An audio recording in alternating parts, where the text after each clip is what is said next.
So as you guys saw there in the little preview, I'll show you an easy step-by-step guide to make that clean edit for great flow, not only in Overedits but also in other montages. You're going to need Sapphire plugins, but I'll put the download link as well as a download video in the description below. It's a straightforward video, super easy to follow. Alright, so we're in a brand new Davinci Resolve project. You're just going to go to project settings and make sure this is at 60 FPS. Alright, from here you're just going to want to make sure you have your song and your clip in. So you're just going to drag your song in. I'm using Yessir by Rarin. I'm just going to drag it down a little bit and trim it down. Alright, now I'm just going to press Ctrl B, and I'm going to cut out this other part because I'm not using it for the tutorial. And I'm just going to zoom in and make this 5.17. Alright, so now you're just going to drag your clip in, and we're going to unlink the audio, and then just get rid of the audio for now. You're going to have sound effects that replace the gameplay audio, and this is because the audio is going to be unsynced after you change the velocity and add all the effects. So from here, you're just going to find where the pellets hit on the kill. It's going to be right here. I'm going to place a marker using M. And now I'm just going to have to find the beat drops on the song. So I'm going to play through it and mark as I go. So as you can see, those are very general markers. So I'm just going to go back and adjust each one. Alright, so as you can see, I've adjusted the markers a little bit. I'm going to cut the front of the clip down and align these markers right here. Drag it out and cut down the end of the clip like this. Alright, so this is optional, but I just like to make it light blue so I know that's the kill. Alright, from here you're just going to click on the clip and press Ctrl R. You're going to place a speed point on every marker. So you're just going to add a speed point here, and even on the kill too. Alright, from here you're just going to add some speed points in between the clips, like this. And add another one right here. This is the most difficult part of the tutorial. It's hard to find where your speed point should be, since it varies depending on the clip. Just place your speed point around the middle of your two speed points, and move them around until you find what looks best for the clip. Alright, so now you're just going to change this first one to 400, the next one to 50, and then you're going to go on this marker, line this up like this, and then you're going to go again 400, 50. Alright, from here you're just going to want to find the first frame where the shotgun shoots. So for me it's right here. Or another speed point. And then this you just want to drag out quite a bit. And then change it to 200. And then from here you just want to make it so this point goes right about here. Alright, after you've done that you just want to change the speed of this last part to 50. And then make it line up again. Alright, so now I'm going to show you how it looks like. Alright, so it should just look something like that. Now you're going to go over to Retime Curve, go to this drop down menu, Retime Speed, and then uncheck Retime Frame. Alright, so from here you're just going to click out of that, and you're going to click on this sort of graph. You're going to click on this dot, and then this little ramp curve button, and you're just going to want to curve it out a little bit. Go to this one, curve it out. Go to this one, curve it all out. Alright, now you can just close both Retime Curve and Retime Controls. Alright, then you're just going to go over to Retime and Scaling under Video, and you're just going to change it to Optical Flow. This deals with choppiness in your clip, and it just makes it look a lot better. Alright, so now you're going to go over to Effects, drag in an adjustment clip. You're going to shorten it down to here. It starts at the beginning of the clip. Here's where you need Sapphire, so if you haven't done that, go in the description below, and you can download it there. And I also linked a video, so you can just follow that video. It's really easy to download. So S_quad tone, like that. Just drag it onto your adjustment clip. Alright, now you're just going to see this weird sort of black and white effect. So you're going to go over to Effect. First you're going to change Mix with Source to 3.89. Alright, so now you're going to go up here, keyframe white at the beginning, go to the first marker, go 1, 2, 3, 4 frames back, keyframe it again, go on the marker, and then now you're just going to change it to any color you want. I'm just going to change it to this green for now. Then you're going to go to the next marker, go 4 frames back, keyframe it, go on the clip, and then just change it to a different color.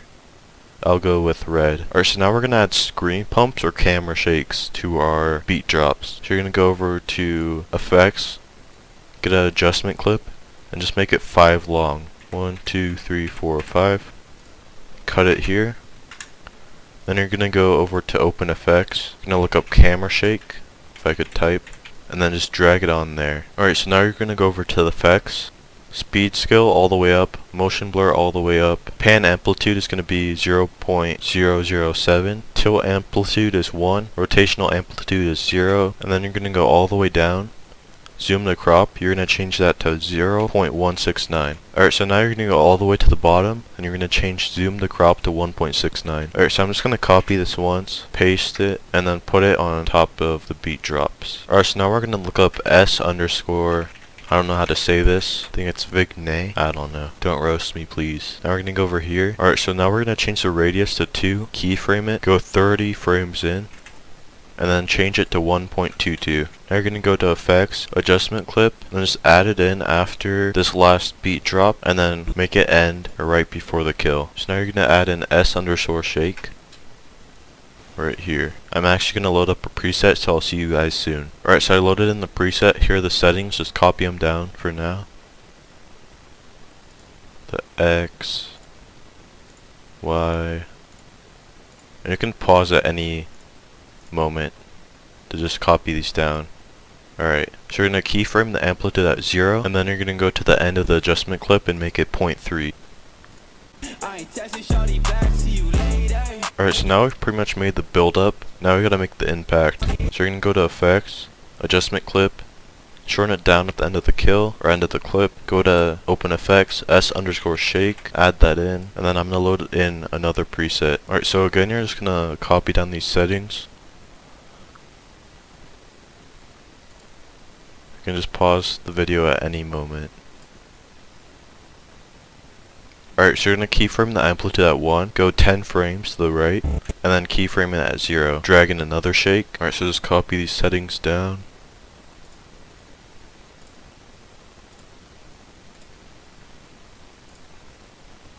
Alright, so you're going to go up here, keyframe amplitude and Z distance at the beginning, go to the end, change Z distance to 1, and amplitude to 0.05. Alright, now you're going to go over here, add in S underscore this thing again, go down here, go to the beginning of the clip, make the radius 1.22, keyframe it, go 10 frames to the right, and then change it to 2. Alright, for the last effect, for the impact, you're going to go S underscore glow, add that in. You're gonna click on the adjustment clip, keyframe the brightness at 2 at the beginning, and then make the color anything. I'm just gonna use this sort of pink, and then I'm gonna go to the end of the clip, change it to 0. Alright, this is what it looks like now.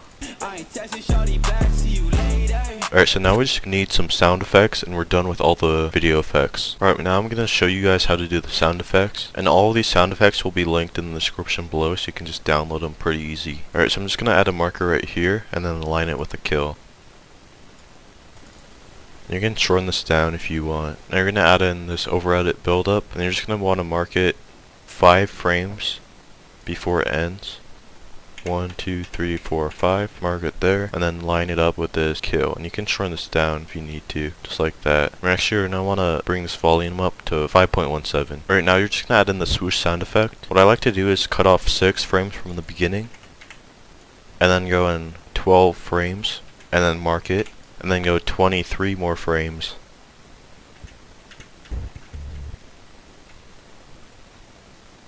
And cut it off. You're going to copy and paste this. And then you're just going to line these markers with the beat drops. Alright, so now you're going to copy and paste this again, just like this. You're going to change the volume this time to 12.5. From here you're going to go on the marker, go 5 frames to the right, 1, 2, 3, 4, 5, add a new marker, and delete this one. Now you're going to drag this marker and align it with this kill. And you're going to want to drag this out so it lines like that. If you want to fade in the song of the clip, just drag these white things at the corners, and you can fade it in or fade it out, just like that. Alright, so now you've finished it, you just want to go over here. Make sure you save it before you export it, just in case. Name it anything you want.